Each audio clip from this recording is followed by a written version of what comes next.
नमस्कार दोस्तों, मैं हृदय मिश्रा आप सभी का स्वागत करता हूं डिकोड एग्जाम के इस प्लेटफॉर्म पे। कैसे हैं आप सभी लोग? आई होप आप सभी लोग अच्छे होंगे और अपनी पढ़ाई को बहुत ही बेहतर ढंग से काम कर रहे होंगे और बेहतर ढंग से पढ़ाई भी अपनी कर रहे होंगे। देखिए, आज बेसिकली हम लोग बहुत ही महत्वपूर्ण टॉपिक पर चर्चा करेंगे और ये दरअसल चर्चा किस टॉपिक पे है आई थिंक आप लोग समझ गए होंगे। जैसा कि आप लोग थंबनेल में देख पा रहे होंगे कि दरअसल जो आपकी अभी आगामी बहुप्रतीक्षित परीक्षा है जो कि यूपी पीसीएस हम जिसको कहते हैं, ठीक है, इस परीक्षा के बारे में हम थोड़ा सा डिस्कस करेंगे और डिस्कस ये करेंगे कि बेसिकली जो अभी आपके पास शेष समय बचा हुआ है, ठीक है, उस बचे हुए समय, उस शेष समय में हमें किन किन विषयों पर क्या कुछ रणनीति बनानी होगी, किन विषयों पर हमें फोकस ज्यादा करना है, करंट अफेयर्स पर हमें कैसे फोकस करना है और अपने पूरे दिन की जो हमारी दिनचर्या होनी चाहिए वो दरअसल कितने घंटे की या किस तरीके से होनी चाहिए ताकि एक हमारी जो है प्रोडक्टिव स्टडी हमारी हो पाए।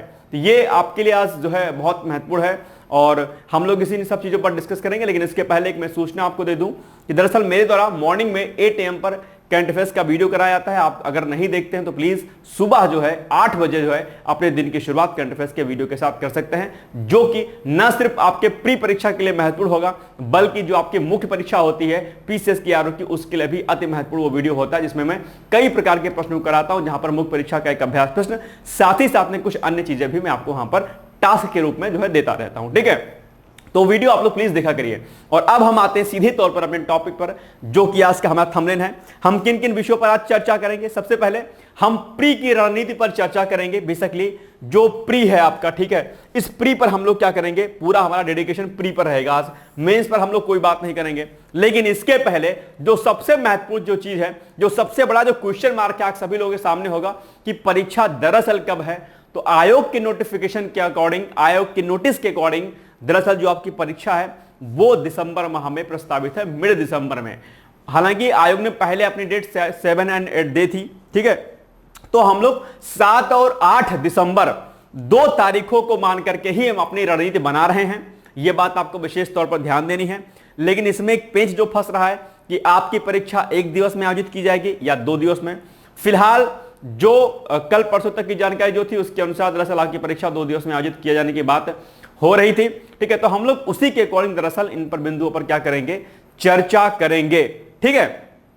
तो चर्चा हमारी बेसिकली दिसंबर माह को लेकर के रहेगी कि दिसंबर में जो आपकी परीक्षा प्रस्तावित है उस हिसाब से हमारे पास कितने दिन शेष बचे हैं और क्या कुछ हमें उसमें करना है बेहतर तरीके से, ठीक है। एक तो पूरा डेडिकेशन हमारा प्री परीक्षा पर रहेगा, दूसरा हमें कितने प्रश्नों का टारगेट करके चलना है। यह सबसे महत्वपूर्ण टॉपिक है, सबसे इंपॉर्टेंट चीज, ठीक है। देखो, एक बात ध्यान रखिएगा आप सभी लोग कि जब तक आप प्रॉपर एक जो है मैनेजमेंट नहीं करेंगे पूरे पेपर का कि हमें कितने प्रश्नों को वहां पर टैकल करना है, किस तरीके से करना है, तब तक जो है आप चीजों को बेहतर ढंग से नहीं कर पाएंगे। ध्यान रखिएगा, अगर किसी मंजिल पर आपको जाना होता है तो उसके लिए पहले आप जो है पहले प्लान करते हो, ठीक है। प्लान करने के बाद फिर आप डिसाइड करते हो कि जो आपका साधन होना चाहिए कि आप किससे जाओगे, बाय ट्रेन जाओगे, बाय प्लेन जाओगे, बाय बाइक जाओगे, किसी से जाओगे, कहां कहां पर रुकोगे, क्या हमारा एम होगा वहां पर पहुंचने का। तो वो सारी चीजें, जैसे आप एक सफर, जब आप कोई जर्नी करते हो, कहीं जाते हो, तो जहां जो आपकी प्लानिंग होती है, ठीक है, उसके बाद आप उसको एग्जीक्यूट करते हो, ठीक उसी प्रकार से आपकी परीक्षाएं होती हैं। आपकी प्रतियोगी परीक्षाओं को भी आप तभी क्रैक कर सकते हैं जब पहले से ही हमारी रणनीति क्या होगी, तय होगी। बिना रणनीति के यदि आप आगे बढ़ेंगे तो ध्यान रखिएगा, न सिर्फ आप प्रतियोगी परीक्षाओं में फेल हो रहेंगे बल्कि जीवन की किसी परीक्षा में अगर आप बढ़ेंगे वहां पर जो है आप जो है सफलता को अर्जित नहीं कर पाएंगे। इसीलिए मैनेजमेंट, कंसिस्टेंसी, विल पावर, ये कुछ चीजें हैं जो आपके भीतर होनी चाहिए। बिना इसके जो है सफलता अर्जित कर पाना थोड़ा सा मुश्किल होता है, या मैं यूं कहूं कि नामुमकिन सा हो जाता है। इसीलिए मैनेजमेंट चीजों का करना, टाइम का मैनेजमेंट करना बहुत अहम होता है। और आपके पास चूंकि समय अब ज्यादा नहीं बचा है, दिसंबर माह एकदम बस आने वाला है, आधा टाइम तो आपका दिवाली में निकल जाएगा, ठीक है। तो इन्हीं सब बिंदुओं पर हम लोग चर्चा करें किस तरीके से आपको प्रश्नों को टैकल करना है, किस तरीके से आपको प्रश्नों का टारगेट करके चलना है। और सबसे अंतिम बात कि कौन से ऐसे विषय हैं जो अति महत्वपूर्ण हैं जिन पर आपको जो है फोकस विशेष तौर पर करके चलना है। तो ये वीडियो आज का हमारा बहुत ही महत्वपूर्ण होने वाला है। ये सारे पॉइंट आपके लिए बहुत इंपॉर्टेंट है। एक बात खास मैं यहां पर कह दूं, हो सकता है कोई ये वीडियो वो देख रहा हो जो ऑलरेडी कई साल से एग्जाम की तैयारी कर रहा है, निश्चित तौर पर उन सारे स्टूडेंट्स को बहुत नॉलेज होगी, उसमें कोई दो राय नहीं है। तो इसीलिए ये वीडियो जो बेसिकली उन अभ्यर्थियों के लिए है जो बिगिनर्स हैं या जिन्हें एग्जाम का अभी इतना एक्सपीरियंस नहीं है, ठीक है, या जो जानना चाहते हैं दरअसल कि हमारी क्या रणनीति हो, उनके लिए है। जो बहुत ज्ञानी प्रकार के लोग होंगे दरअसल उनके लिए वीडियो नहीं है। लेकिन नेगेटिव कमेंट्स करने से अच्छा है कि या तो फिर आप वीडियो नहीं देखिएगा, ठीक है। कोशिश करिए कि कम से कम जो लोग देख रहे हैं उनका कुछ भला हो पाए, तो ज्यादा बेहतर स्थिति में रहेंगे हम लोग, ठीक है ना। क्योंकि हमारा तो टारगेट है ही नहीं हाउ कि हम हमारे यहां पर जो भी पढ़ाई कर रहा है अंतिम रूप से उसका चयन किसी भी हाल में किसी भी तरीके से एसडीएम की पोस्ट पर हो, ठीक है। एक बात यह है सबसे महत्वपूर्ण। और एक यहां पर एक क्वेश्चन मार्क और लगता है सीटों की संख्या को लेकर के। सीटों की संख्या को लेकर अगर हम बात करें, आप सभी लोगों को पता होगा, अभी हाल ही में आप लोग एक नोटिस देख रहे होंगे जहां पर 950 वैकेंसीज की बात हो रही है। लगभग 1000 वैकेंसीज हो जाएंगी, ध्यान रखिएगा, 1000 तक। एक बड़ी नंबर है अपने आप में सीटों की इस बार, इसलिए ये आपके लिए जो चांस क्या है बहुत बहुत अहम है। ये बात न सिर्फ यूपी पीसीएस के लिए है बल्कि आरओ एआरओ में भी जो सीटों की संख्या है वो ठीक ठाक सीटों की संख्या है। ठीक ठाक सीटों की संख्या इन द सेंस कि जो विगत जो एग्जाम आपके हुए हैं उनके कंपैरिजन में बहुत अच्छी सीटें कही जाएंगी, ठीक है। आप जनरली आप नहीं कह सकते कि बहुत सीटें हैं, लेकिन जो आयोग एग्जाम करा रहा था उसमें जो सीटों की संख्या दे रहा था उस हिसाब से आरओ में सीटें बहुत हैं। और उस हिसाब से इस बार पीसीएस में भी सीटें बहुत हैं, क्योंकि आप लोग देखा होगा 200, 250, 300 सीटें अभी हाल फिलहाल में पीसीएस में आ रही थी, जबकि एक तरीके से 1000 प्लस वैकेंसी आपकी हो जाएंगी। ये अपने आप में क्या एक बड़ी बात है। तो इन्हीं बिंदुओं पर आज हम लोग चर्चा करेंगे। बेसिकली एक एक टॉपिक को हम लोग उठाएंगे और विस्तार पूर्वक हम लोग समझेंगे। प्लीज आपसे एक रिक्वेस्ट है कि बोर मत होइएगा। पूरे समय आप लोग बहुत ज्यादा समय खर्च करते होंगे मूवीज देखने में, इंस्टाग्राम, फेसबुक में। आज थोड़ा सा आधे पौन घंटे का समय निकालिए जरा इस वीडियो को देखने के लिए। शायद हो सकता है कि आपके लाइफ का जो पढ़ने का तरीका है या यूं कहूं कुछ टारगेट करने का तरीका है, शायद कुछ क्या हो चेंज हो जाए और शायद आपको इसका एक बड़ा बेनिफिट मिले। तो प्लीज धैर्य के साथ जो है फोन वगैरह अपना साइलेंट करके प्लीज जो है आधा पौन घंटा मेरे साथ आप गुजारिए, देखिए चीजें जो है किस तरीके से आपके फेवर में होती हैं, राइट। सबसे पहले हम लोग बात करेंगे दरअसल दिन कितने शेष बचे हैं यूपी पीसीएस 2024 के लिए। अगर बात हम आयोग की करें, जो कि आयोग ने कहा है कि मिड में होगा, लेकिन हम लोग 7-8 जो डेट पहले आयोग ने दी थी हम उन्हीं पर चर्चा करेंगे बेसिकली, ठीक है।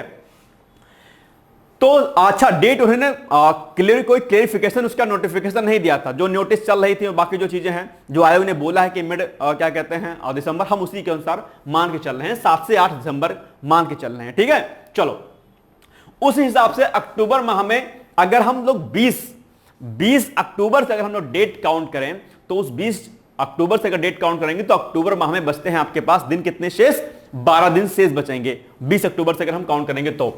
नवंबर में आपके बचेंगे 30 दिन भैया, दिसंबर में बचेंगे आपके 6 दिन, क्योंकि 7 और 8 को अगर हम एग्जाम माने तो आपका 6 यानी 7 को तो आप एग्जाम ही देंगे, 8 को एग्जाम ही देंगे आप, अगर इसी तिथि पर आपका जो है एग्जाम होता है तो, या अगर 15, 16 जो भी आगे डेट होंगी उसमें होगा तो, ठीक है।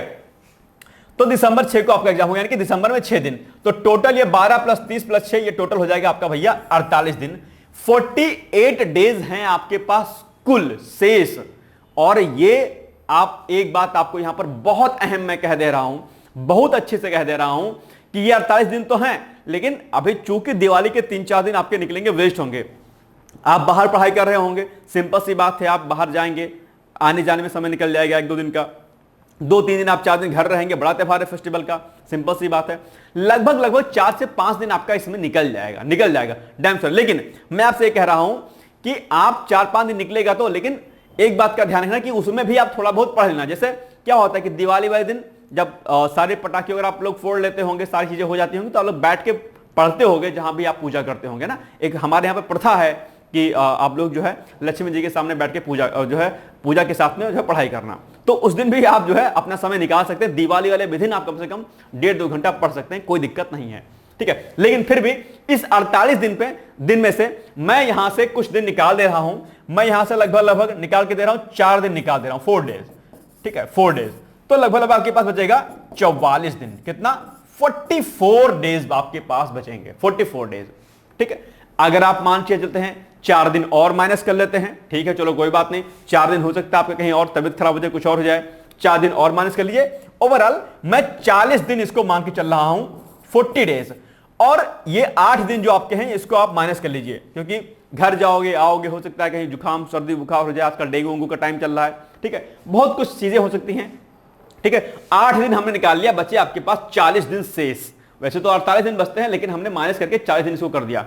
अब एक बात मेरी सबसे महत्वपूर्ण आपको ध्यान रखनी है, वो ये कि अब आपको ये जो 40 दिन आपके जो बचते हैं 8 दिन निकाल करके, इस 40 दिन में आपको इतनी जबरदस्त मेहनत करनी है, इतनी जबरदस्त मेहनत करनी है कि ये जो आपके 40 दिन है, दरअसल ये 40 दिन आपके 80 दिन के बराबर हो जाए, यानी कि एक दिन आपका जो है 2 दिन के बराबर है। इतनी मेहनत आपको घनघोर तरीके से करनी है। आप कह रहे होंगे सर जी ऐसे कैसे हो सकता है? भाई साहब हो सकता है, पॉसिबल सब कुछ है।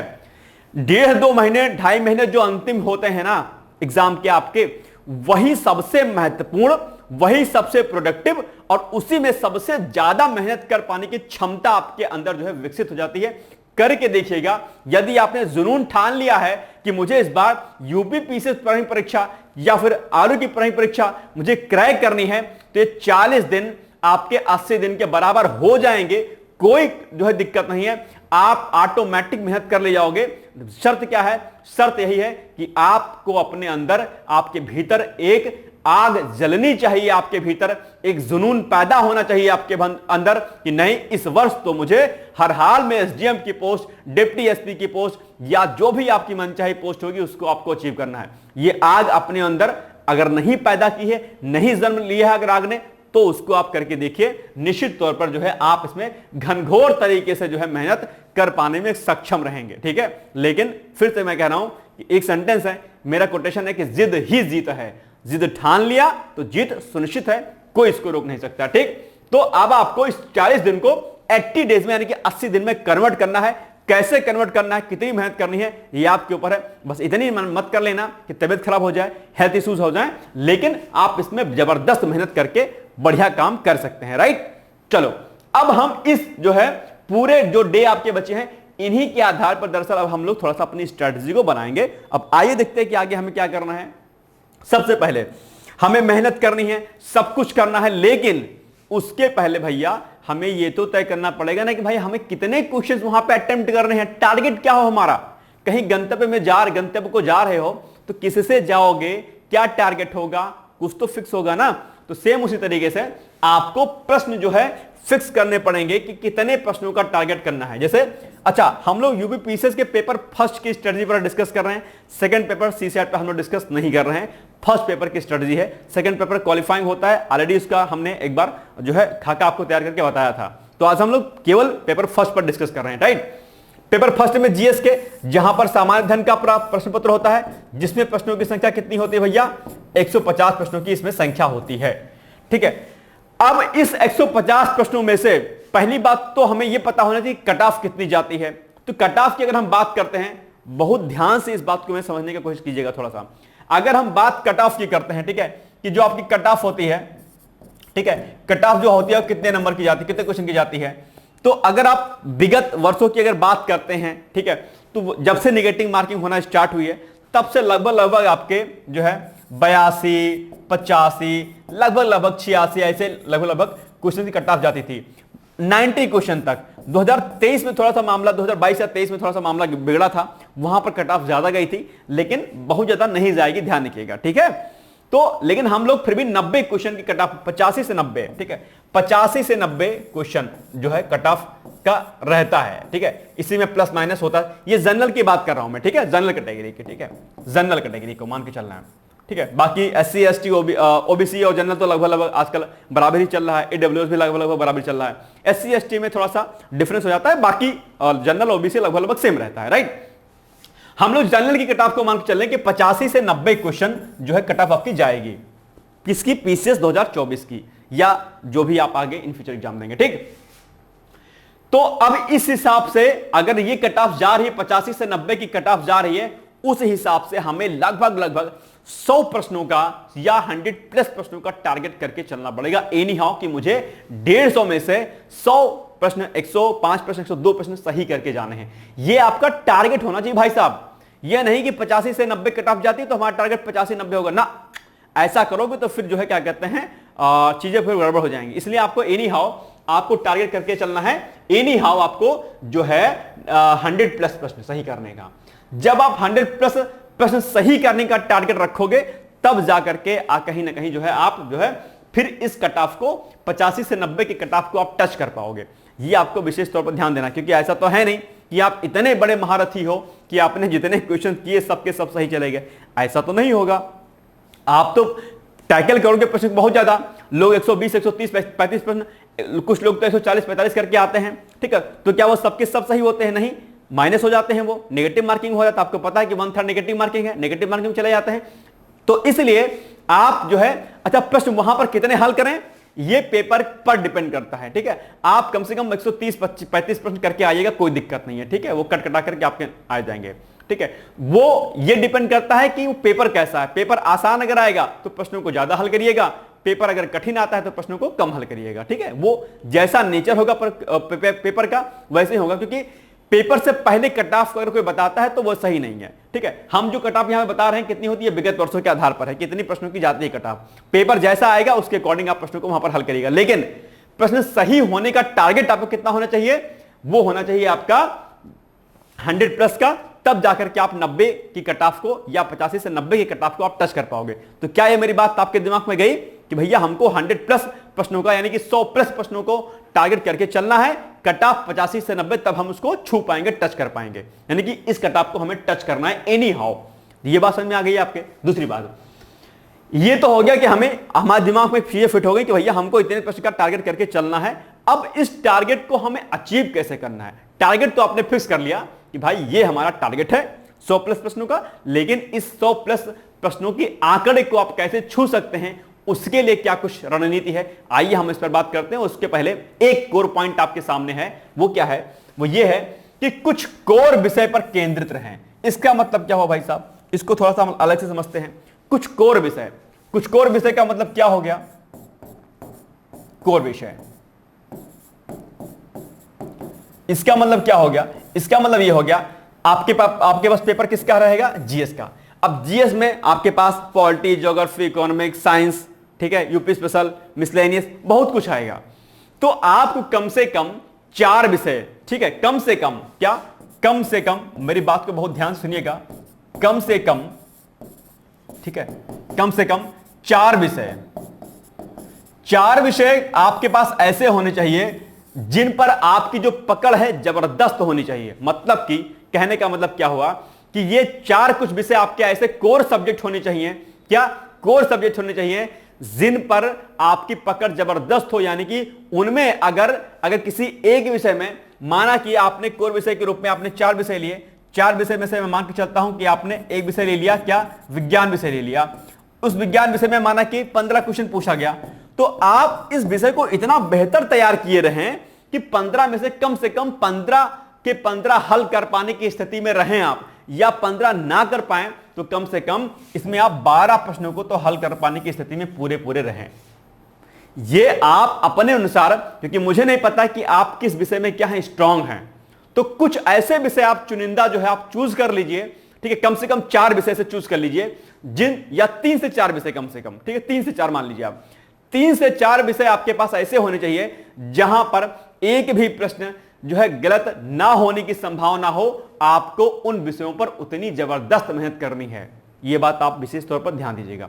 अब इसके अलावा कुछ विषय ऐसे होंगे जहां पर आप वीक होंगे, जहां जो विषय आपका स्ट्रांग नहीं होगा, वो साइंस हो सकता है आपका, वो ज्योग्राफी आपकी हो सकती है, वो हिस्ट्री हो सकती है आपकी। तो उन विषयों को, जो इन 4 विषयों के अलावा जो विषय बचेंगे, उन विषयों में अगर आप कमजोर हैं तो उस विषय को आप इतना पढ़ लीजिए कि अगर वहां पर 10 प्रश्न आते हैं या 20 प्रश्न आते हैं तो कम से कम उनमें आप जो है 60% तक प्रश्नों को सही कर पाने की स्थिति में रहें। यानी कि आपने इन 4 विषयों के अलावा, माना कि आपने हिस्ट्री को एक अलग से रखा है, ठीक है, तो हिस्ट्री में अगर माना कि 20 क्वेश्चन पूछ रहा है तो कम से कम, अगर हिस्ट्री आपकी वीक है तो इस हिस्ट्री में से कम आप जो है 10 प्रश्न तो हल कर पाने की स्थिति में रहे ही, 11 प्रश्न हल कर पाने की स्थिति में रहे ही। यानी कि इसको आप एवरेज कर लीजिए, ताकि यह ना रहे कि ये सब्जेक्ट में आप एकदम डूब जाओ, ये नहीं करना है आपको, ठीक है। 4 विषय ऐसे लेने हैं जहां पर आपको महारत हासिल करनी है एक तरीके से कि भैया उसके प्रश्न तो हमको गलत बिल्कुल नहीं करने हैं, ठीक है। और बाकी जो शेष बचेंगे 4 विषयों के कोर के अलावा, उनको आपको इस तरीके से रेडी करना है कि कम से कम वहां पर अधिकतर प्रश्न सही हो पाने की स्थिति में आप रहें। 100% सही होते हैं तो बल्ले बल्ले है, नहीं सही होते तो कम से कम इतना रहे कि आप कट ऑफ में आप डाउन वो विषय आपको ना करें। ठीक है, बात समझ में आ गई? चलो, सब्जेक्ट छोड़ना कोई नहीं है कि नहीं नहीं इससे प्रश्न नहीं आते तो नहीं, ये सब काम आपको नहीं करना है। ये बात तो समझ में आ गई कि आपको अब आप अपने अनुसार 4 विषय कोई भी चुनिंदा चूज कर सकते हैं जो आपको लगते हैं कि आसान है, जिसमें आप बेहतर प्रदर्शन कर सकते हैं। जैसे हो सकता है किसी के पास बीए में क्या कहते हैं हिस्ट्री रही हो और क्या कहते हैं पॉलिटी रही हो कुछ, तो वो लोग इन विषयों को चूज कर सकते हैं। या कोई साइंस बैकग्राउंड का हो, बायो का हो, तो उसका साइंस अच्छा हो सकता है, उसकी पॉलिटी अच्छी हो सकती है। अपने अपने अनुसार विषयों को आप लोग अपने अपने अकॉर्डिंग चूज कर लीजिएगा। यह काम आपको आज ही कर लेना है, ध्यान रखना है, टालना नहीं है, इसको आज ही कर लेना है आपको। चलो ठीक, एक बात ये होगी हमारी महत्वपूर्ण कि भैया कुछ कोर विषय हमें लेने हैं जिसमें से हमें 100% प्रश्नों को सही करने का टारगेट करके चलना है। ठीक है, अब देखो, अब इसके अलावा एक जो सबसे महत्वपूर्ण हमने जो चीजें बताई हैं मेरे अकॉर्डिंग, अगर आपको लगता है कि आप कोर विषय नहीं चूज कर सकते हैं, कौन से विषय ऐसे हों जो जहां पर प्रश्न बहुत अच्छे खासे पूछे जाते हैं, तो अगर आप मेरी स्ट्रेटजी के अकॉर्डिंग चलेंगे या आप जो मैं बताने जा रहा हूं उसमें आप कुछ फेरबदल कर सकते हैं। क्या कर सकते हैं, आइए देखते हैं हम लोग। जैसे किस विषय से कितने प्रश्न पूछे जाते हैं, ये यहां पर हमने लिखा है। संभावित प्रश्न हमने लिखा है कि किस विषय से कितने प्रश्न संभावित होते हैं, यानी कि एक्सपेक्टेड होते हैं, लगभग इतने पूछे जाएंगे। ठीक है, प्लस माइनस प्रश्न हो सकते हैं इसमें। ठीक है, जैसे कि करंट अफेयर से यूपीपीएससी में लगभग 30 प्लस प्रश्न पूछे जाते हैं, लेकिन हमने एवरेज जो है निकालकर इसका लगभग 30 प्रश्न हमने रखा है कि 30 प्रश्न जो है आपके मोटे तौर पर आपके यूपीपीएससी के एग्जाम में करंट अफेयर से आते हैं, जो कि आपके लिए सबसे महत्वपूर्ण है और सबसे जो है क्या कहते हैं आपके लिए गेम चेंजर है। क्योंकि बहुत सारे अभ्यर्थी होते हैं वो साल में जब एक मैगजीन आती तो उसको उल्टा पलटा करके जो है पढ़ते हैं और वही करके चले आते हैं। उसमें होता है क्या है, मैं ये नहीं कहता हूं कि खराब बात है, लेकिन उससे एक नुकसान होता है। नुकसान क्या होता है कि अगर आपने लास्ट में कोई मैगजीन पढ़ी है तो 30 प्रश्न अगर आपके एग्जाम में आएंगे तो वहां पर आप 20 ही प्रश्न कर पाओगे, 18 ही कर पाओगे आप। कोई बहुत धुरंधर होगा वो भले ही 25-30, लेकिन 100% आप कर पाने की स्थिति में नहीं रहेंगे, सिंपल सी बात है। लेकिन अगर आप डेली करते हैं करंट अफेयर्स डेली मॉर्निंग में, तो इसका बेनिफिट यह होगा कि इससे ना सिर्फ आप जो है अप टू डेट रहेंगे डेली के टॉपिक से, ठीक है, और बाद में जब कोई मैगजीन आएगी तो जब आप उसको पढ़ेंगे, ठीक है, तो ना सिर्फ वो आपका रिवीजन होगा बल्कि आपको पढ़ने में बहुत आनंद आएगा, बहुत मजा आएगा कि यार ये तो सब कुछ हमने ऑलरेडी पढ़ रखा है। एक तरीके से आपका रिवीजन होगा। और जो सबसे बड़ा जो बेनिफिट होगा, क्योंकि पीसीएस का एग्जाम सिंपल सी बात है, प्री में तो खत्म नहीं हो जाएगा कि प्री हुआ खत्म मामला। मेंस तो दोगे ना, नहीं दोगे, इंटरव्यू दोगे कि नहीं दोगे, आगे 2 स्टेप और हैं। तो अगर आप day to day current affair से अपडेट रहोगे तो भैया प्री के 3-4 महीने बाद, 3.5 महीने बाद मेंस भी तो होगा। तो मेंस में क्या करंट अफेयर्स नहीं आएगा? मेंस में तो पेपर सेकंड, पेपर थर्ड तो आपका टोटली करंट ओरिएंटेड है। क्या कीजिएगा फिर वहां पे, तब क्या करोगे भाई? तो फिर आपको पढ़ना पड़ेगा, करंट दिमाग लगाना पड़ेगा। इससे बेहतर ऑप्शन ये है कि आप प्रतिदिन करंट अफेयर्स को पढ़ें, और जो आपसे कहता है कि महीने वाली मैगजीन निकाल के पढ़ लिया करो, साल में आएगी तब पढ़ लिया करो, रॉन्ग स्ट्रेटजी है। मेरे अनुसार बिल्कुल सही स्ट्रेटजी ये नहीं है। अगर आपको फाइनली एग्जाम क्वालिफाई करना है, किसी भी अच्छे परीक्षार्थी से आप मिलेगा, वो आपसे यही सजेशन देगा कि आप day to day current affairs को अपडेट रखिए। कम से कम कुछ ना करिए, कम से कम न्यूज़पेपर ही पढ़िए, लेकिन करंट से अपडेट रहिए। और इसके लिए अगर आप चाहें तो डेली मॉर्निंग में 8 AM पर सुबह 8 बजे मैं करंट अफेयर्स का जो है वीडियो कराता हूं। आप चाहें तो वहां पर जुड़ करके उसको देख सकते हैं, और वहां पर मैं मुख्य परीक्षा के लिए बाकी चीजें भी कराता हूं। ठीक है, स्टार्टिंग में मैंने आपको बताया भी। तो ये बेनिफिट होगा उन अभ्यर्थियों में जो डेली करते हैं और जो साल में करते हैं या मंथली मैगजीन पढ़ते हैं, राइट। तो ये बात आपको विशेष तौर पर ध्यान देना कि ये सेक्शन आपके लिए क्या है, बहुत ही इंपॉर्टेंट, जहां पर 30 प्रश्न आपके एग्जाम में आते हैं। एक सेक्शन तो इस पर आप फोकस कर सकते हैं, नंबर 1।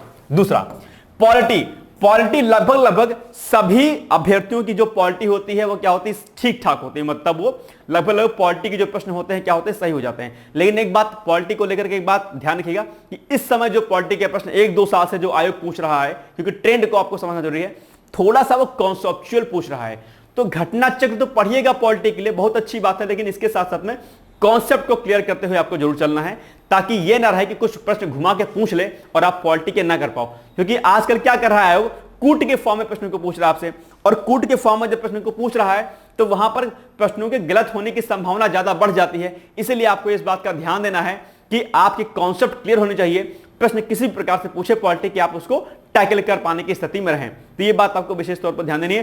पॉलिटी आसान विषय है, सिंगल एक किताब रामबाण किताब है जो है लक्ष्मीकांत की, आप उसको पढ़ लीजिए, या फिर आप खाली घटना चक्र भी अगर पढ़ते हैं तो भी आपकी नैया पार हो सकती है। लेकिन अगर आपको जो है क्या कहते हैं प्री ही तो करना नहीं है, मेंस भी करना होगा, तो उसके लिए क्यों ना हम लक्ष्मीकांत पहले से ही पढ़ें, तो हम बेहतर स्थिति में रहेंगे, क्योंकि मुख्य परीक्षा में भी आपको जो है चीजें वहां पर लिखनी पड़ेंगी। ठीक है, तो लक्ष्मीकांत को आप फॉलो कर लीजिए, घटनाचक्र को लगा लीजिए, आप प्रश्नों को यहां से कर ले जाएंगे सारे के सारे पॉलिटी वाले। बाकी बेयर वेक्टर वगैरह आप लोग तो पढ़ते ही होंगे। ठीक है, तो संभावित जो प्रश्न है पॉलिटी के 20 प्रश्न तक आते हैं। एक अच्छा सेक्शन है, ये बड़ा सेक्शन है अपने आप में, और यहां से आप जो है चीजों को बहुत ही बेहतर ढंग से कर सकते हैं पॉलिटी के। ठीक है, करंट इवेंट सब मिलाकर घुमा फिरा करके जो है 20 प्रश्न से आ जाते हैं। इसके अलावा साइंस तीसरे नंबर पर आप रख सकते हैं मेरे अनुसार। एक अच्छा सेक्शन है ये साइंस का, जहां से लगभग 18 प्रश्न आते हैं, और इसमें से बायो का जो सेक्शन होता है वो ज्यादा पूछाता है, क्योंकि इसमें क्या होगा, इसमें आती है आपकी फिजिक्स, केमिस्ट्री और बायो। ठीक है, तो जो बायो के जो प्रश्न होते हैं वो ज्यादा होते हैं। ठीक है, तो बायो को आप अच्छी तरीके से रेडी कर सकते हैं। बायो के लिए ऑलरेडी हमने किताब वगैरह सब कुछ पहले से बता रखी है। आप साइंस वाली जो लूसेंट होती है पढ़ लीजिए, या फिर घटनाचक्र पूर्वावलोकन पढ़ लीजिए, आप यहां से सारे प्रश्नों को सही कर ले जाएंगे। ठीक है, आसान विषय है, इसको आप बेहतर तरीके से कर सकते हैं। और इसके अलावा एक विषय बचेगा आपका एनवायरमेंट, जहां पर आजकल प्रश्न खूब पूछे जाते हैं, लगभग 15 के अप्रॉक्स पूछे जाते हैं प्रश्न। अब ये प्लस माइनस हो सकते हैं, हो सकता है ये 12-13 पूछे, हो सकता है 15 से प्लस पूछ ले या 15 ही पूछे, ये हमने एक एवरेज रखा है, ये प्लस माइनस है। ठीक है, 15 से कम भी पूछ सकता है, 15 से ज्यादा भी पूछ सकता है। ठीक है, ये बात आपको ध्यान रखनी। इसके अलावा यूपी स्पेशल लगभग 12 प्रश्न आजकल यूपी स्पेशल के होते हैं, लेकिन मुझे लगता है कि यूपी स्पेशल की प्रश्नों की संख्या बढ़ी हुई है लास्ट ईयर से, तो 12 हमने एवरेज लिखा है, लेकिन 12 से ज्यादा हो सकते हैं, ध्यान रखिएगा।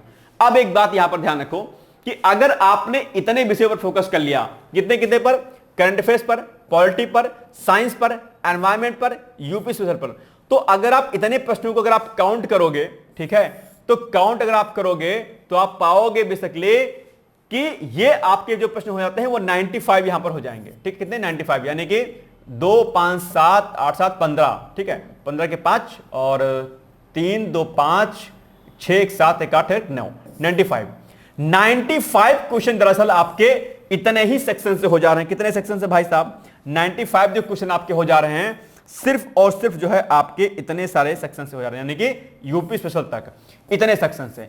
आप सोचो कि अगर आप इतने विषयों पर अगर आपने फोकस कर लिया, 95 क्वेश्चन आपके यहीं से हो जा रहे हैं। बात है, और ये सारे के सारे विषय आपके आसान मैंने रखे हैं, मैंने आसान रखा, ध्यान रखिएगा। अभी आपके पास बचता है जियोग्राफी, फिर बचता है आपके पास हिस्ट्री, और फिर बचता है इकोनॉमिक्स, जहां से इकोनॉमिक्स से आपके 10 प्रश्न आते हैं, हिस्ट्री से लगभग 25 प्रश्न तक आते हैं आपके, और ज्योग्राफी से लगभग आपके 20 प्रश्न आते हैं, याद रखिएगा। किसमें? यूपी पीसीएस में। ठीक है, तो अब देखो ये जो ज्योग्राफी और हिस्ट्री एक बड़े सेक्शन है अपने आप में। अगर किसी का ज्योग्राफी और हिस्ट्री अच्छा है तो आप इसको इन विषयों की जगह पर रख सकते हैं। हो सकता है किसी का साइंस ना अच्छा हो तो साइंस की जगह पर वो ज्योग्राफी रख सकता है, या साइंस की जगह पर वो हिस्ट्री रख सकता है, या कुछ और विषय रख सकता है। आप अपने अनुसार जो है इसको फेरबदल कर सकते हैं, ये आपकी हेडेक है, आप जैसा चाहें उसको अपने अकॉर्डिंग आप एडजस्ट कर लीजिएगा। लेकिन अगर मेरे अनुसार आप देखें तो ये आसान विषय हैं, और इन आसान विषयों से 95 जो है आपके क्वेश्चन यहीं से हो जा रहे हैं। और जो बचता है अभी ज्योग्राफी, हिस्ट्री और इकोनॉमिक्स, जहां पर 20 25 और 10 प्रश्न आप यहां पर देख पा रहे होंगे। एक बात मैं आपको स्पेशली मैं आपको बोल दे रहा हूं, और वो ये कि अगर किसी का हिस्ट्री अच्छा है, इतिहास विषय अगर किसी का अच्छा है, एंशिएंट, मेडिवल और क्या कहते हैं मॉडर्न, तो बहुत अच्छी बात है। लेकिन यदि वो नहीं अच्छा है तो मैं आपको एक पर्सनली सजेशन दे रहा हूं, इतिहास विषय पर ज्यादा माथापच्ची मत करिएगा, बिल्कुल मत करिएगा। आयोग दरअसल इतिहास विषयों के प्रश्न को ऐसे बनाता है, आप कितने ही खिलाड़ी क्यों ना हो, आप कितने ही धुरंधर क्यों ना हो, वो कहां से प्रश्न लाता है भगवान ही मालिक हैं। आप हिस्ट्री के प्रश्नों को नहीं कर पाओगे, पता नहीं क्या कैसे पूछता है। हो सकता है आप कर पाने की स्थिति में हो, आप मुबारक हो आपको इस बात के लिए। लेकिन अगर मेरी व्यक्तिगत राय मानेंगे या आप खुद एनालिसिस आप करेंगे तो आप पाएंगे या आप बहुत पढ़ेंगे भाई, प्राचीन इतिहास, मध्यकालीन इतिहास, फिर आधुनिक भारत का इतिहास, इतना से कुछ पढ़ोगे, उसके बाद भी अगर प्रश्न नहीं हल कर पाते हो, ये कोई समझदारी नहीं है। बल्कि आप उन विषयों पर फोकस करो जो छोटे विषय हैं, जो आसान है, जहां पर प्रश्न पूछे जाते हैं लगातार, उन पर फोकस करना ज्यादा आपके लिए क्या है, समझदारी है। और मैं तो कह रहा हूं, अगर आप हिस्ट्री के नहीं भी करोगे 25 प्रश्न, हम कह रहे आपने हिस्ट्री पूरी छोड़ दी, फॉर एग्जाम्पल हालांकि ऐसा करना नहीं है, लेकिन मैं आपको एक पॉइंट बता रहा हूं कि माना कि आपने इतिहास के 25 के 25 प्रश्न छोड़ दिए, तो क्या हो गया भाई साहब? एक बात बताओ मुझे, और वो ये कि भैया आपके जो प्री में क्वेश्चंस कितने आते हैं, जब ध्यान समझिएगा, प्रश्न आपके आते हैं 150, ठीक, कितने आते हैं 150, और 150 में से प्रश्न मतलब कट ऑफ लगभग कितनी जाती है 90, मैं 90 मान के चल रहा हूं 90 क्वेश्चन की। तो अगर आपको 90 प्रश्न सही करने हैं, यानी कि 90 प्रश्न आपको आने चाहिए, इसका मतलब यह हुआ कि 60 प्रश्न तो आपको करने नहीं होते, एक तरीके से देखा जाए तो इनडायरेक्टली फॉर्म में, यानी कि 60 प्रश्न पर तो आपको कुछ जोर ही नहीं लगाना है एक तरीके से। तो 60 प्रश्नों में आप हिस्ट्री से विषय को या कुछ कठिन विषय ऐसे हैं वहां पर आप रख सकते हैं, या उन टॉपिक्स को आप रख सकते हैं जो आपको लगे कि यार बहुत टफ है, आप उनको छोड़ दीजिए। बहुत दिमाग नहीं लगाना है कि अब एक कोई टॉपिक आ गया, आप पढ़ रहे हो, नहीं समझ में आ रहा है, आप उसमें डूबे जा रहे हो, रिसर्च पे रिसर्च किए जा रहे हो, ये किताब वो किताब, इंटरनेट, गूगल, सब कुछ ढूंढने जा रहे हो, कैसे होगा क्या होगा। भाई साहब मत पढ़ना चक्कर में। अगर कोई टॉपिक समझ में नहीं आ रहा है, एक बार दो बार समझने की कोशिश कीजिएगा, अपने सीनियर से टीचर समझने की कोशिश कीजिएगा, फिर भी पल्ले नहीं पड़ रहा है तो ज्यादा ज्ञानी मत बनिएगा, अपने आप को पुरोधा मत मानिएगा कि अच्छा ऐसे कैसे हमको नहीं आया, मत करिएगा, ये काम नहीं। आपको एग्जाम निकालना है, दैट्स इट, बस, ठीक है, कुछ नहीं, फालतू बातें हैं सब, ज्ञान वानी नहीं है। अगर आपका एग्जाम नहीं निकलेगा, आप बहुत ज्ञानी रहोगे, कोई कुछ भी नहीं पूछेगा आपको, कोई पूछता भी नहीं है, ध्यान रखिएगा इस बात का। आपको बस एग्जाम निकालना है, इसलिए ज्यादा दिमाग आपको नहीं लगाना है। कुछ कोर विषयों को आपको लग सकते हैं, जैसे कि हमने आपसे कहा था कि 4 विषयों को आप कोर कर लीजिएगा। तो करंट अफेयर्स तो आपका ही है, जो सबसे इंपॉर्टेंट है, इसको तो आपको पहले पे रखना है। और 4 विषय कोर की अगर बात करते हैं, 4 विषय, एक विषय आपका पॉलिटी हो गया, दूसरा साइंस हो गया, तीसरा एनवायरमेंट हो गया, चौथा आपका यूपी स्पेशल हो गया।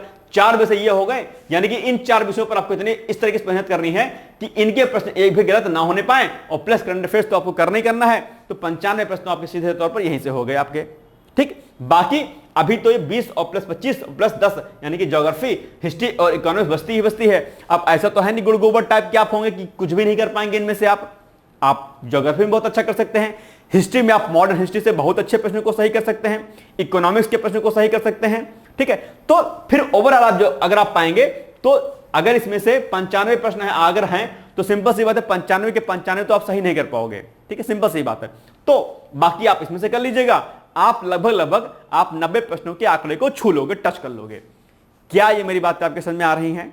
ठीक है, यानी कि आप करंट अफेयर्स के साथ में कुछ विषयों को कोर रखिए, जिनको आपको भली भांति पढ़ना है, अच्छे तरीके से करना है। उसके अलावा जो विषय आप बच जाते हैं उनको एवरेज तरीके से तैयार कर लीजिएगा, और आप पाएंगे कि आप 90 के आंकड़े को टच कर ले जाएंगे, कोई समस्या आपको नहीं आएगी। लेकिन सिस्टमैटिक तरीके से आप चलेंगे तो, सिस्टमैटिक नहीं चलेंगे तो नहीं कर पाएंगे, ठीक है। इन कोर विषयों को करंट अफेयर्स के अलावा आप यहां पर इन 4 विषयों की जगह पर कोई भी 4 विषय अपने अनुसार आप रख सकते हैं, जो आपको उचित लगे। लेकिन टारगेट आपको 90 प्लस यानी कि 100 प्लस प्रश्नों का करना है। 90 की कट ऑफ मान के आपको जो है 90 प्लस की कट ऑफ मान के आपको अपनी स्ट्रेटजी को बनाना है। ये बात समझ में आ गई? अब कोई दिक्कत तो नहीं होनी चाहिए, ठीक है। बाकी इन सभी के लिए बुक लिस्ट वगैरह ऑलरेडी हमने सब कुछ बता रखा है, और फिलहाल बुक पढ़ने का अभी तो आपके पास समय है ही नहीं, ठीक है, क्योंकि हम अभी 48 दिन की 40 दिन की स्ट्रेटजी पर हम डिस्कस कर रहे हैं, ठीक है। तो अभी आपके पास समय बुक पढ़ने का नहीं है, अभी आपके पास क्या क्या पढ़ने का समय है आगे हम देखते हैं, और उसके अनुसार हम देखते हैं कि इस आंकड़े को हम लोग कैसे छू पाते हैं, उसके लिए हमें क्या कुछ विशेष कार्य करना है। आइए हम लोग उसको देखने का प्रयास करते हैं, ठीक। चलो, सबसे पहले काम पीवाईक्यूज। जितने मैंने वीडियो बनाए हैं, बार बार मैं डेली मॉर्निंग में करंट अफेयर्स कराता हूं, हर दिन मैं आपको एक ही बात कहता हूं कि भैया पीवाईक्यूज अर्थात प्रीवियस ईयर क्वेश्चंस आपको लगा के जाने ही जाने हैं। जितने ईयर के आप लगा सकते हैं, कम से कम 20 साल के लगाइएगा, बहुत बल्ले बल्ले है। नहीं 20 साल के लगा सकते तो कम से कम 15 साल के पीवाईक्यूज को आपको करके जाना ही जाना है हर हाल, यानी कि 15 पेपर हो गए। अगर आप एक पेपर को एक दिन में करोगे, एक पेपर अगर आप एक दिन में करोगे भाई साहब, तो 15 दिन में खत्म, और 40 दिन आपके पास बचे हैं। सोचो कि आपकी पीवाईक्यूज जो 2 घंटे लगते हैं मैक्सिमम जो है हल करने में, अभी 15 × 45, ठीक है, 48 दिन का अगर आंकड़ा छूले हम, तो 3 बार आप पीवाईक्यूज को रिवाइज कर सकते हो। 3 बार, 15 × 45, 48 दिन है ना आपके पास, तो कम से कम पीवाईक्यूज तो आप कर भी सकते हैं, डेली कर सकते हैं, कोई दिक्कत नहीं है, ठीक है। तो आप 3 बार आप सोचो कि पूरे पीवाईक्यूज को हल कर सकते हो। सोचो कि अभी भी समय है आपके पास। अगर नहीं किया है तो आज से करना शुरू कर दीजिएगा। सुबह उठ के सबसे पहला काम आपका 2 चीजों का होना चाहिए, एक टेस्ट सीरीज और प्लस एक पीवाईक्यूज। दो ये काम आपको डेली मॉर्निंग में उठ के करना है हर हाल में। इसकी हैबिट आपको क्या करनी है, डेवलप कर लेनी है, राइट। तो पीवाईक्यूज एक काम। दूसरा, अच्छा पीवाईक्यूज मैं क्यों कह रहा हूं इंपॉर्टेंट है, बिकॉज पीवाईक्यूज से आपको एक तो क्वेश्चंस की एनालिसिस होती है, किस प्रकार के प्रश्न पूछे जाते हैं, कौन से विषय से जो है किस टॉपिक से कौन से प्रश्न पूछे जाते हैं, किस जो है टॉपिक से प्रश्न नहीं पूछे जाते हैं, ये सारा का सारा आइडिया दरअसल आपको लगता है। और सबसे बड़ी बात जो है पीवाईक्यू से भैया रिपीटेड क्वेश्चन होते हैं, रिपीट होते हैं। लगभग 20, 22, 25 प्रश्न आपके पीवाईक्यू से आते ही आते हैं, चाहे कोई कितना ही एकदम से बिल्कुल हो हल्ला कर ले, चाहे कोई कोचिंग इंस्टीट्यूट वाला कोई कुछ भी हो हल्ला करे, नहीं जी पीवाईक्यू से नहीं आता, यहां से वाह ये वो फला, बकवास बातें हैं। पीवाईक्यू से डायरेक्टली इनडायरेक्टली 20, 25, 30 प्रश्न आपके हर हाल में आते ही आते हैं, चाहे वो प्रश्नों की व्याख्या से आए, चाहे अप्रत्यक्ष रूप से आए, लेकिन 25-30 प्रश्न आपके एग्जाम में पीवाईक्यूज के आते ही आते हैं हर हाल में। आप अपनी एनालिसिस एक दिन बैठ के करिएगा, आपको यकीन हो जाएगा। इसलिए पीवाईक्यूज को आपको गलत नहीं करना है, और अगर पीवाईक्यूज अगर आपके गलत होते हैं तो फिर ध्यान रखिएगा, फिर प्री आपका एग्जाम नहीं क्रैक होगा। क्योंकि जो अभ्यर्थी ऑलरेडी एग्जाम पास कर चुके हैं, जो अपनी रैंक सुधार रहे होंगे, जो ऑलरेडी बहुत धुरंधर टाइप के हैं, वो जानते हैं इसकी पीवाईक्यूज की इंपॉर्टेंस क्या है, तो उनके पीवाईक्यूज कभी गलत नहीं होंगे। तो एक तो पीवाईक्यूज सही कर ले जाएंगे, प्लस वो नए क्वेश्चन को पढ़ेंगे वो भी सही कर ले जाएंगे, और आप क्या करोगे, आप नए के चक्कर में इसको छोड़ दोगे। तो पीवाईक्यूज अगर आपने छोड़ दिया तो फिर मामला लटक जाएगा, प्री नहीं निकलेगा। इस बात को आपको कान खोल के ध्यान से समझ लेना है कि भैया पीवाईक्यूज आपका एक भी गलत नहीं होने पाए। दूसरा, घटनाचक्र पूर्वावलोकन, आजकल इसका भी लोग बुराई करने लग जाते हैं। अच्छा नए क्वेश्चन बना रहा है, भैया किताबें तो पढ़नी पड़ेगी, किताबें पढ़िए, अच्छे से पढ़िए, लेकिन फिलहाल आपके पास समय नहीं किताबें पढ़ने का, अभी समय नहीं है। किताबें कहां पर उठाएंगे अभी हाल फिलहाल में, मैं अभी आपको बताता हूं, लेकिन आपको इस पर विशेष फोकस करना है। इसकी जो व्याख्या दी रहती है, व्याख्या को आपको भली भांति समझना है, अच्छे से करना है। और एक बात ध्यान रखना है आपको कि जब आप घटनाचक्र पूर्वावलोकन को पढ़िए तो जो आपके ऑप्शंस दिए रहते हैं, आप ऑप्शंस ना देखें, उसके पहले ही आपके मन में उस प्रश्न का उत्तर आ जाए, इस तरीके से आपको घटनाचक्र को पढ़ना है। हालांकि घटनाचक्र पढ़ने के तरीके वगैरह हमने ऑलरेडी सब कुछ बता रखा है आपको, लेकिन अभी वो सब तरीकों पर हम बात नहीं करेंगे। अभी हम आपसे बात करेंगे कि किसी भी तरीके से आप घटनाचक्र को आप रिवाइज करिए, बार बार पढ़िए। एक बात ध्यान रखिएगा कि घटनाचक्र में जो छत्तीसगढ़ पीसीएस के एग्जाम हुए हैं, और घटनाचक्र में जो एमपी पीसीएस के जो एग्जाम है, या स्टेट स्पेशल एग्जाम जो क्वेश्चन होते हैं, उनको आप छोड़ दीजिएगा। तो ऐसे प्रश्नों पर आप जो क्या करिएगा, क्रॉस चिन्ह लगा दीजिएगा, क्योंकि अगर सब कुछ पढ़ोगे तो क्या होगा, फिर आपको बहुत टाइम लगेगा। और प्लस जो क्वेश्चन बार बार रिपीट हो रहे हैं घटनाचक्र में, उन पर भी आप क्रॉस चिन्ह लगा दीजिएगा। खाली आपको फ्रेश क्वेश्चन पढ़ने हैं और आगे निकलते हुए चले जाना है। जहां लगता है कि इंपॉर्टेंट है वहीं पर उसको फटाफट जो है आप लोग क्या करिएगा, नोट डाउन करते हुए चलिएगा, या अपनी कोई छोटी सी डायरी बना लीजिए, उसी में घटनाचक्र के इंपॉर्टेंट पॉइंट को आप नोट डाउन कर सकते हैं। ठीक है, यही काम पीवाईक्यू में आपको करना है। इसके अलावा दो चीजें हो गई। तीसरा जो सबसे अहम चीज है, अभी हाल ही में आयोग द्वारा कराए गए सामान्य अध्ययन के प्रश्न पत्र, यानी कि अभी जो भी, चाहे वो स्टाफ नर्स का एग्जाम हो, चाहे वो एग्रीकल्चर का एग्जाम हो, जो अभी हाल फिलहाल में आयोग ने एग्जाम कराए होंगे, ठीक है, उनके जो सामान्य अध्ययन के जो प्रश्न पत्र होंगे, उनको आपको उठाना है, उनको हल कर जाना है।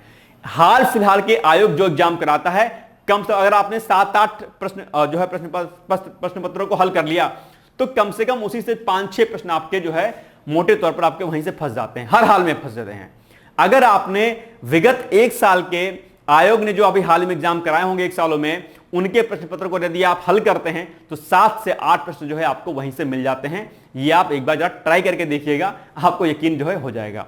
ठीक है, आप उसको जरूर करिएगा, पेपर निकाल लीजिए, यूट्यूब पर सारे पेपर पड़े रहते हैं, एक बार आप देख लीजिए कि अभी हाल फिलहाल में आयोग ने कौन कौन से एग्जाम कराए हैं, उन सभी के प्रश्न पत्रों को आप एक बार हल कर लीजिएगा। ठीक है, ये बात आपके लिए बहुत ही महत्वपूर्ण है। इसके अलावा लूसेंट सामान्य अध्ययन भैया, इसको जरूर करके जाइएगा। फैक्चुअल डेटा रहता है, खासकर जो आरओ के अभ्यर्थी होंगे वो जरूर करके जाएंगे इसको। ठीक है, वो जरूर करके जाएंगे। और बाकी लूसेंट में जो मिसलेनियस का पोर्शन होता है, क्योंकि मैंने यहां पर मिसलेनियस को नहीं ऐड किया था, मिसलेनियस सब इसी में सारे विषयों में आ जाता है अलग से, तो इसको मैंने अलग से नहीं लिखा है। तो मिसलेनियस के लिए भी आप लूसेंट में जो अंतिम में दिया गया है, आप वहां से मिसलेनियस को, अर्थात जिसको हम लोग विविध बोलते हैं, ठीक है, उनको आप लोग कर लीजिएगा अच्छे तरीके से। तो लूसेंट में कुछ इंपॉर्टेंट फैक्ट, जैसे एंशिएंट हिस्ट्री, मेडिवल हिस्ट्री के कुछ फैक्ट, ज्योग्राफी के कुछ फैक्ट, आप ये सब जो है कुछ आर्टिकल्स इंपॉर्टेंट, ये सब लूसेंट में बहुत अच्छे से मिल जाते हैं इकट्ठे। आप एक बार लूसेंट को जरूर पढ़ के जाइएगा, वहां से काफी ज्यादा जो है आपको फायदा मिलेगा। लूसेंट कौन सी, जो ब्लू कलर में आती है, सामान्य की जो 125 रुपए की आती है, ठीक है, उसको करके जाइएगा। इसके अलावा विविध, विविध आपको अलग से नहीं पढ़ना है, विविध जो है आप इसी लूसेंट से कर लीजिएगा, कवर कर लीजिएगा, ठीक है। इसके अलावा पढ़ते समय जिस प्रश्न में समस्या हो उसे रेफरेंस बुक से क्लियर कर लें। इसका मतलब क्या हुआ, इसका मतलब यह हुआ कि ऐसा नहीं है कि अभी इस 40 दिन में 48 दिन में खाली आपको घटनाचक्र पीवाईक्यूज ही करना है, आपको रेफरेंस बुक उठा उठा के देखनी है। कब उठा के देखनी है, पीवाईक्यूज करते समय कोई टॉपिक में आपको समस्या आ गई, किसी अन्य चीजों पर अगर समस्या आ गई, तुरंत उस विषय की आप बुक अपने बगल में रखिए और क्या काम करिए, उस टॉपिक को वहीं से तुरंत क्लियर कर लीजिए। या जब आप टेस्ट सीरीज को हल करोगे तो टेस्ट सीरीज हल करते समय जो टॉपिक आपको लगे कि यार नया टॉपिक है, ये मैंने नहीं पढ़ा है या इसमें कुछ कंफ्यूजन हो रहा है, ठीक है, उन टॉपिक को आप रेफरेंस बुक से क्या करने, आप पढ़ लिया है। तो रेफरेंस बुक को जरूर पढ़ना है आपको, लेकिन चूंकि अभी समय इतना नहीं है कि आप रेफरेंस बुक खाली पढ़ें, अभी तो समय है कि आप टेस्ट सीरीज पीवाईक्यू तो घटनाचक्र को सॉल्व करें। यानी कि जितने ज्यादा इस समय आप बहुविकल्पीय प्रश्नों को हल करेंगे उतना ज्यादा जो है आपके लिए अच्छा होगा, ठीक है। तो किताबें पढ़नी है, लेकिन किताबें वहां पे उस समय आपको उठानी है जहां पर आपको लगे कि ये टॉपिक में आपको समस्या आ रही है, ठीक है। या कोई भी आप टॉपिक पढ़ रहे हो तो उस टॉपिक को पढ़ते समय जो अन्य शब्द जो आपको लगे कि यार ये शब्द क्या है, आप उसको चेक कर लो। कहीं बीच में यूट्रोफिकेशन शब्द आ गया, बीच में कहीं आ गया रबी फसल, जायद फसल, तो आप देख लो कि तुरंत रबी फसल में क्या आएगा, जायद में कौन सी फसलें आती हैं, यूट्रोफिकेशन कहीं बीच में आ गया तो यूट्रोफिकेशन देख लो, ठीक है। तो जो शब्द बीच में आपके पढ़ते रहे उसको आप अपनी बुक से क्लियर करते चला करो, ठीक है, ये काम आपको करना है। इसके अलावा रिवीजन भाई साहब बहुत इंपॉर्टेंट है। जब आप जो है रात में सोएं तो रात में अपनी आंखों को बंद करें और एक बार रिमाइंड करें कि शुरू से लेकर के आज सुबह से लेकर के आपने शाम तक क्या कुछ पढ़ा है, और एक बार उसको जरा अपने मन में रिवाइज करने की कोशिश करें। जैसे ही आपको लगता है कि ये आज हमने टॉपिक पढ़ा था, इसका उत्तर क्या होगा, अगर आपको लगता है कि कंफ्यूजन हो रहा है, आप तुरंत उसी समय उठिए और अपनी रेफरेंस बुक को उठाइए और उसको खोल के देख लीजिए कि इसका उत्तर क्या होगा, या तुरंत इंटरनेट पर सर्च कर लीजिए। जब इस भावना से आप पढ़ोगे, यकीन मानिएगा आपको जबरदस्त फायदा होगा। या फिर अगर आप कहीं बाहर रह के तैयारी करते हैं, कोई रूममेट आपका है या आप फैमिली में रहते हैं, कोई भाई बहन आपके हैं, आप उनसे प्रश्नों को डिस्कस क्या करो, आप बोलो कि आप मुझसे पूछो प्रश्न को, मैं आपसे पूछता हूं। इसका फायदा क्या होगा, दोनों को फायदा होगा। प्रश्न जो पूछेगा उसको भी फायदा होगा और जो आप बताओगे, उत्तर दोगे, आपको फायदा होगा जबरदस्त तरीके से। डिस्कशन जो होता है 1 से 2 लोग, मतलब 2 लोग या 2 से 3 लोग, 4 लोग, बस ज्यादा नहीं करना कि भीड़ इकट्ठा कर लो एकदम से। अगर 2-3 लोग का डिस्कशन होता है प्रश्नों का, या 2 लोग का डिस्कशन होता है, इसका जबरदस्त बेनिफिट होता है। आप इसको करके देखिएगा। लेकिन यह नहीं कि पता चला करने गए हो प्रश्नों का डिस्कशन और डिस्कशन किसी और चीज का होने लगा, ठीक है, ये मत करना बस, ठीक है। डिस्कशन मतलब आपके पढ़ाई से संबंधित ही डिस्कशन आपको जो है करना है। बाकी जहां भी आपको क्विज वगैरह मिलती रहती है आप उसको करते रहते हैं। डिकोड पे क्विज आती रहती है और क्या कहते हैं पीवाईक्यूज आता रहता है और प्रश्न आते रहते हैं, आप उनको कर सकते हैं। अलग अलग जगहों से आप चाहें तो इसको चीज को कर सकते हैं। पर रिवीजन बहुत मस्ट है। और इसके अलावा रात में आपने कर लिया रिवीजन, ठीक है, फिर जब आप सुबह पढ़ें, उठें, मतलब तो जो आपने कल पढ़ा है उसको भी मॉर्निंग में क्या करें, आप एक बार अच्छे तरीके से उसको कवर अप करने की कोशिश करें, बढ़िया तरीके से। ये बात आपको क्या करनी, विशेष तौर पर आपको फोकस करनी है, राइट, ठीक है। इसके अलावा पूरे दिन को आपको 3 भाग में डिवाइड कर लेना है। पूरे दिन में 3 भाग में डिवाइड करना से मतलब क्या हो गया कि आपको एक टाइम में क्या करना है, ध्यान रखिएगा, आप दिन को 3 पार्ट में डिवाइड कर लीजिए, ठीक है, 3 पार्ट में, ठीक है। एक आपका समय हो गया मॉर्निंग वाला, एक आपका समय हो गया नून का, ठीक है, एक हो गया आपका नाइट का या इवनिंग मान लीजिए, ठीक है, नाइट का। सुबह आपको 2-3 काम करने हैं। सुबह आपको करने हैं 2 काम, एक करना है आपको पीवाईक्यूज और एक आपको काम करना है टेस्ट सीरीज का। सुबह सुबह सबसे पहला काम आपको यही करना है, test series plus PYQs. Morning fresh होती है एकदम, आप अच्छे माइंड के होते हैं, एग्जाम भी आपको सुबह ही देना होता है, तो सुबह आपको करने की कोशिश कि टेस्ट सीरीज लगाएं और साथ में पीवाईक्यूज को लगे, ताकि माइंड आपका क्या रहे, रिफ्रेश रहे अच्छे तरीके से। 2 काम सुबह आपको ये करने हैं। इसके अलावा दोपहर का जो आपका समय बचेगा, दोपहर में क्या रहता है, थोड़ा सा नींद वाला काम रहता है, तो कॉपी पेन उठा के रखें साथ साथ में। और ये जो घटना चक्र आपकी है, क्या घटना चक्र, ठीक है, घटना चक्र को सॉल्व करने की कोशिश करें, साथ साथ में किताब रखे रहें, जहां पर दिक्कत हो रेफरेंस बुक से देख लें। और नाइट में क्या करें, नाइट में आप जो है इसी का एक बार यहां पर रिवीजन कर सकते हैं थोड़ी देर, और चाहें तो अन्य कुछ जो स्रोत होते हैं आपके, जैसे लूसेंट हो गया, ठीक है, करंट अफेयर्स का रिवीजन हो गया, करंट अफेयर्स हो गया, ये सब चीजें आप नाइट में कर सकते हैं। यानी कि सुबह पीवाईक्यूज प्लस टेस्ट सीरीज करने हैं, दोपहर में आपको घटनाचक्र पूर्वावलोकन लगाना है, नाइट में आपको रिवीजन के साथ साथ में करंट अफेयर्स प्लस लूसेंट वगैरह जो अन्य कुछ स्रोत होते हैं अलग अलग, वो आपको करने हैं। जैसे जैसे कुछ महत्वपूर्ण रिपोर्ट्स हो गई उनको देख लो आप आराम से, बजट देख लो एक बार, इकोनॉमिक सर्वे देख लो अपने, हाल फिलहाल के कुछ अन्य जो चीजें हुई हैं वो देख लो। छोटे छोटे जो टॉपिक होते हैं अलग अलग जगहों से, आप उनको चाहें तो साथ साथ में नाइट में बैठ करके कर सकते हैं। ठीक है, तो इस तरीके से आपको टाइम को डिवाइड करना है, ये बात आपको विशेष तौर पर ध्यान देनी है। ये मैंने आपको बताई स्ट्रैटेजी थोड़ी सी कि इस तरीके से आपको फोकस करना है। लेकिन अब एक चीजें हम लोग और फोकस कर लेते हैं, थोड़ा सा देख लेते हैं कि ये जो आपके विषय दिए हैं, इन विषयों में से अगर हम लोग मोटे तौर पर अगर मैं ओरली आपको थोड़ा सा बताऊं कि कैसे कैसे फोकस करने हैं, तो आप एक बार जरा देख लीजिएगा। जैसे पॉलिटी है, पॉलिटी आसान है, सभी विषयों को आपको अच्छे से करना है, लेकिन पॉलिटी में जो चीजें अभी हाल फिलहाल में चर्चाओं में रही हैं उनसे संबंधित जो अनुच्छेद होते हैं उनको आपको अच्छे से कर लेना है। ठीक है, जैसे वन नेशन वन इलेक्शन के लिए किस अनुच्छेद में चेंजेस करना पड़ेगा, इसके लिए मैंने आर्टिकल भी बनाया था, आपने देखा होगा शायद, कौन सा आर्टिकल होगा। ठीक है, नागरिकता अभी चर्चाओं में है, वो देख लीजिएगा आप। ऐसे जो जो टॉपिक जो चर्चाओं में रहे हैं, उन चर्चाओं में रहे टॉपिक से संबंधित जो आर्टिकल्स होते हैं उनको आपको देख लीजिएगा। प्लस जो महत्वपूर्ण पदों पर जो बैठे हुए व्यक्ति होते हैं उनसे संबंधित जो आर्टिकल्स होते हैं, जैसे राष्ट्रपति की नियुक्ति कैसे की जा सकती है, किस आर्टिकल से, राष्ट्रपति को किस अनुच्छेद के अनुसार जो है हटाया जा सकता है।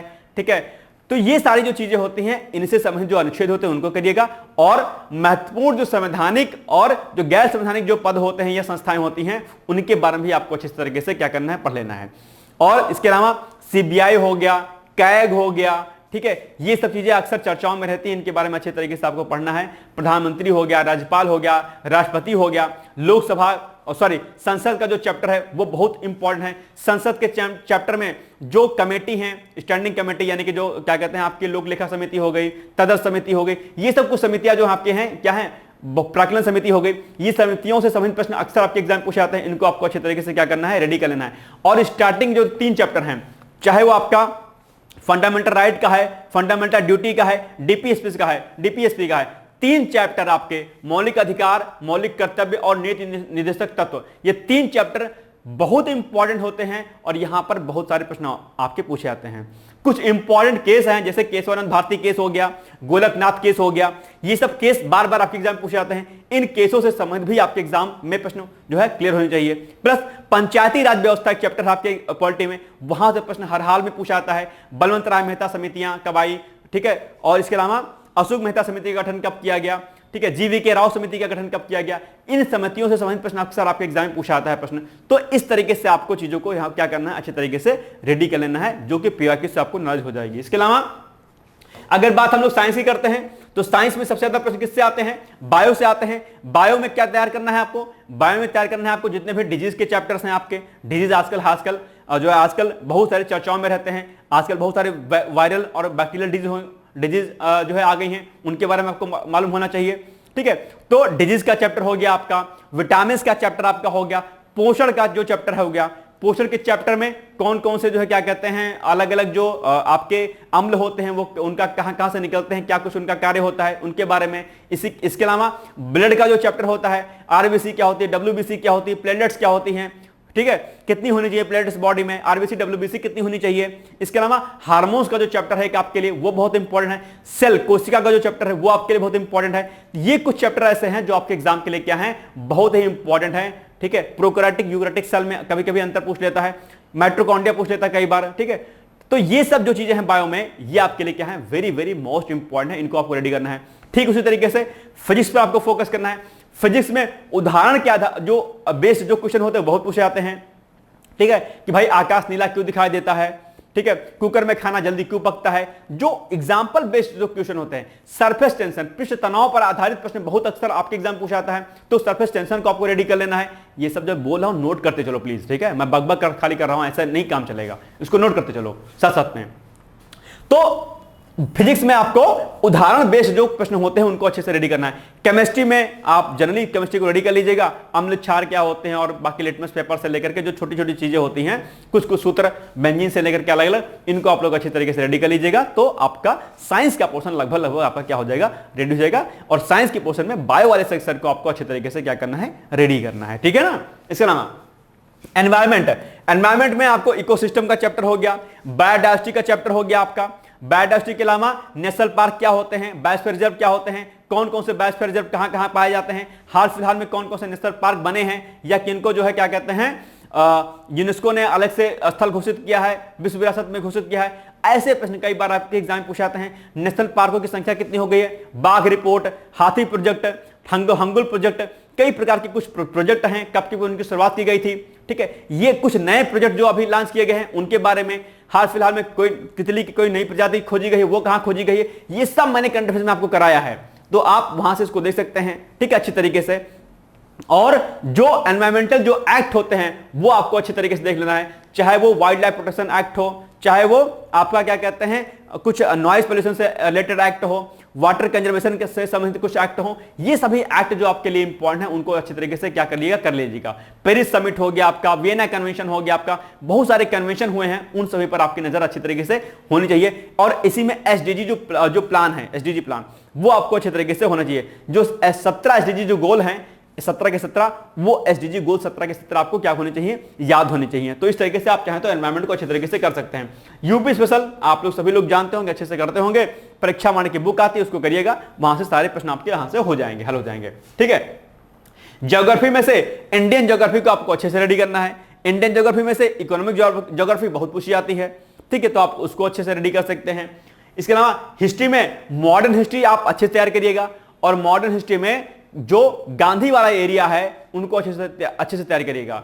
मॉडर्न हिस्ट्री में गांधी, नेहरू, सुभाष, पटेल, ठीक है, ये कुछ अंबेडकर, ये कुछ व्यक्ति ऐसे हैं जिनसे संबंधित प्रश्न बहुत पूछता है आपके एग्जाम में, तो इन व्यक्तियों के बारे में, इनकी महत्वपूर्ण पुस्तकें, इनके प्रमुख आंदोलन, इनके बारे में अच्छे से कर लीजिएगा।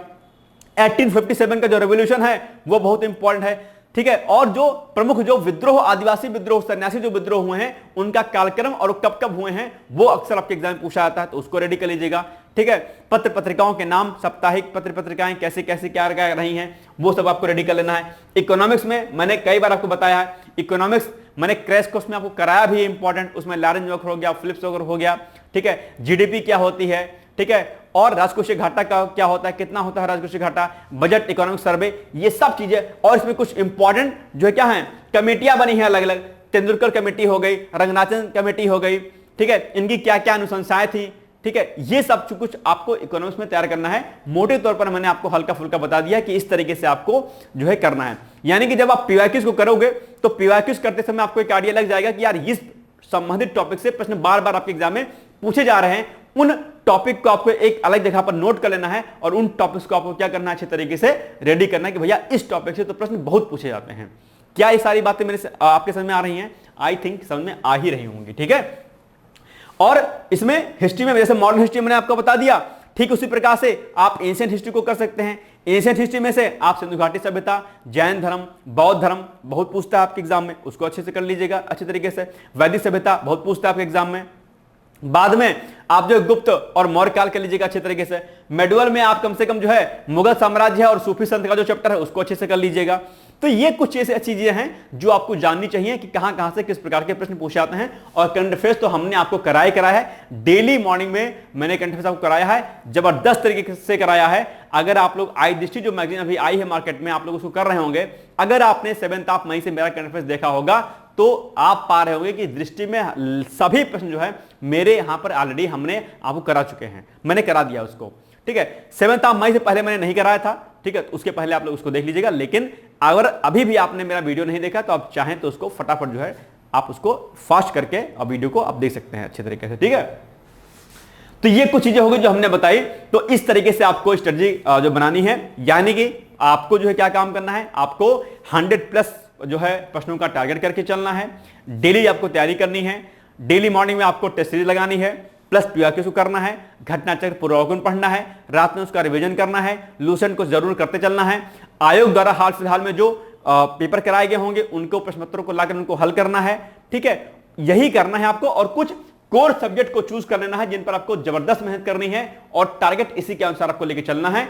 यकीन मानिएगा कि आपका प्रीलिम्स नहीं रुकेगा। बस अपने ऊपर क्या रखिएगा, आपको अपने ऊपर भरोसा रखिएगा और अपने अंदर विल पावर को डेवलप करके चलिएगा। नेगेटिविटी आपके भीतर बिल्कुल नहीं होनी चाहिए, पॉजिटिविटी के साथ चलिएगा।